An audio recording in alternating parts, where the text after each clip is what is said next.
is in full swing. I'm starting to hear from candidates that are approaching the initial process and are in awkward situations with having to meet the requirements, yet they don't teach certain subjects. So for example, if you were a generalist, let's say you taught third or fourth grade and you're an MC Gen, but you are in a position where you only teach science and math, yet in component 2, you have to teach writing and you have to showcase how you teach writing. So you don't have a choice on that. If you're going to get an MC generalist certification, you have to do what component 2 requires, which is writing. And in your case, if you're MC Gen, you're going to be doing expository and narrative writing. Now, there's good news for that in that you could use your science content. So 2 different units where you could do a narrative and you could do an expository with science content.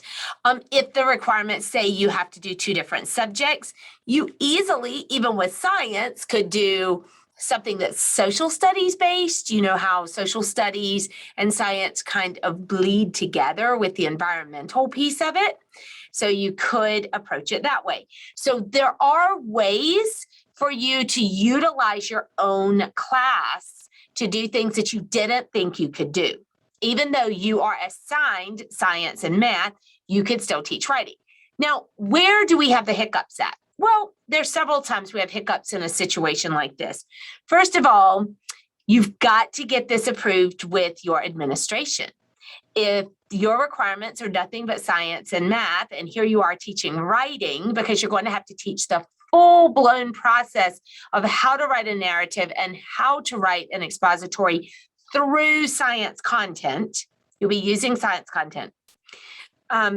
You want to make sure that your administrator knows you're doing that. That's number 1. Number 2, you have to feel comfortable teaching writing. And if you do not feel comfortable teaching writing, then you need to do self-study.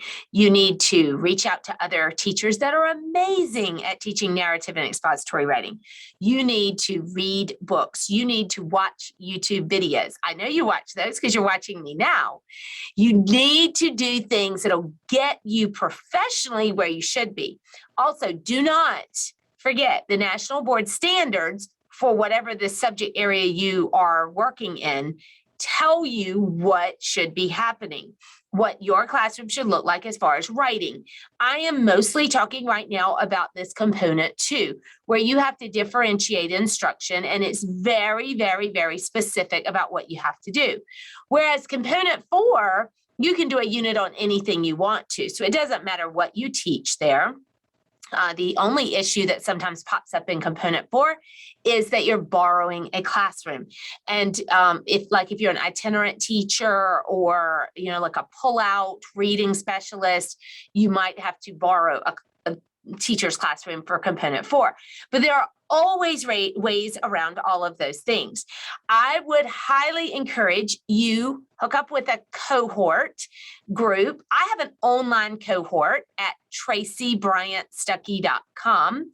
It's where you can meet in a think tank every other week to really go over things like this and how to make a plan. Also, I have developed courses that are supporting you in thinking and developing your portfolio along the way. It just really unpacks the process naturally, and it's a great professional development program for you. You'll grow exponentially through it. So these types of situations that you get into where you look at the rules and you say, ooh, I don't fit in this box, you need to be in a cohort of some kind. So I welcome you into mine if you don't have one in your district or you're not comfortable with the one in your district. I love to solve problems like this, but I especially love the fact that you are working to become a national board certified teacher. Kudos to you. You're going to be a great one. So if you want to know more, go over to TraceyBryantStuckey.com. Like and subscribe to this video. I put up many more like this every week to try and get your questions answered and help you through the process.